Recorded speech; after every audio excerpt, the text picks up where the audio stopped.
Julian Du Casse is the first Templar you assassinate in Black Flag, and though his part to play in the grand scheme of things isn't the most crucial, his assassination is arguably one of the most memorable for most people. Today we will be going beyond that to look at his entire life, so if you enjoy this video and Assassin's Creed lore in general, then subscribe to the channel so you don't miss the next video. Now let's get started. Julian Du Casse was born in Montpellier, France in 1682. Inspired by his uncle Jean-Baptiste Du Casse, he went to sea at a young age and fought in several battles during the War of the Spanish Succession, serving under King Philip V of Spain. While he proved himself to be a talented gunner, the war also left him frustrated with the French and Spanish monarchies, which he felt valued noble blood and reputation far more than actual ability. Even so, he continued serving for a time. That all changed in 1704, during the Battle of Vélez-Malaga. Du Casse deserted the French Navy and set out for the New World in search of a better future. His first job was in Africa as a slave trader, but he quickly realised it wasn't something he could bring himself to continue.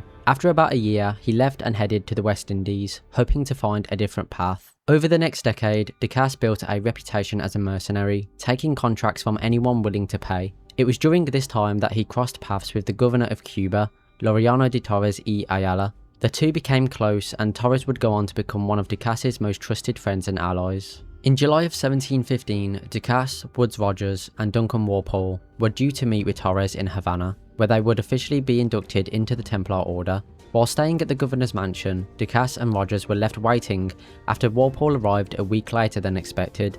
What they didn't know was that the man standing before them wasn't Duncan Walpole at all, but rather Edward Kenway, a pirate who had stolen Walpole's identity to collect the reward that had been promised to him. While they waited for Torres to arrive, the group passed the time with a friendly shooting competition. After Edward managed to beat a challenge set by Rogers, Du Casse noticed that Walpole wasn't carrying his hidden blades. Edward quickly covered this by explaining that his old pair had been damaged beyond repair, so Du Casse offered him a new set that had been taken from fallen assassins as souvenirs. Before meeting Torres, Du Casse and Rogers wanted to see if Walpole still had the skills expected of him.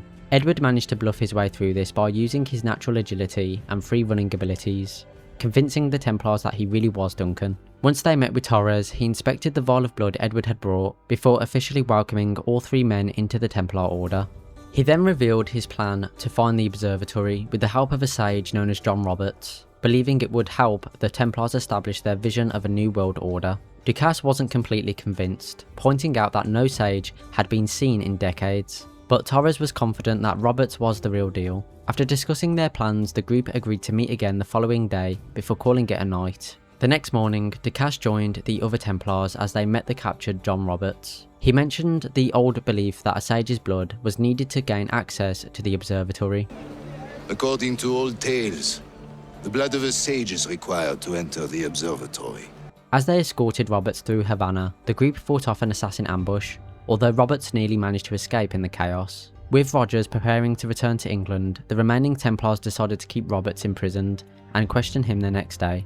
That plan didn't last long. Roberts escaped later that night, leaving a trail of dead guards behind him. When the Templars arrived at the prison, they instead found Edward, who had come hoping to question Roberts himself. Realising he'd been impersonating Duncan Walpole the entire time, the Templars immediately arrested him. Du Casse dismissed Edward as nothing but a filthy peasant, and Edward was soon loaded onto the Spanish treasure fleet as a prisoner.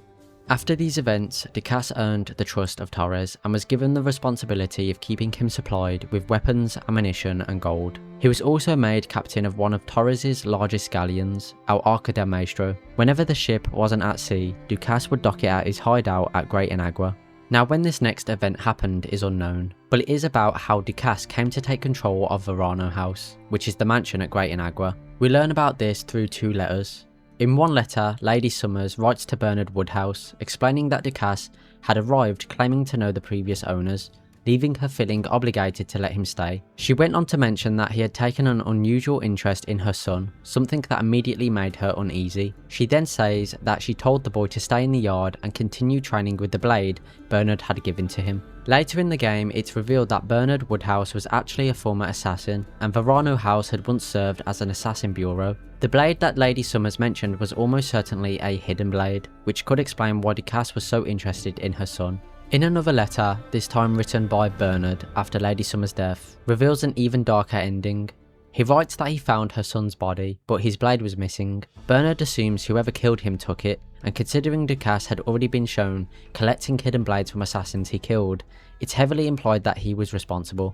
Anyway, back to the present. Edward Kenway had escaped from the Spanish treasure fleet and eventually started aiding Ed Thatch to capture the Spanish galleon that now belonged to Du Casse. His plan was to capture the ship and use it to help defend the pirate Republic of Nassau. Wanting to keep the Templars from learning he was still alive, Edward quietly infiltrated Great Anagua, slipped past Du Casse's guards, and climbed aboard the galleon. As Du Casse prepared for another voyage, Edward dropped down from the rigging and caught him completely by surprise. Time!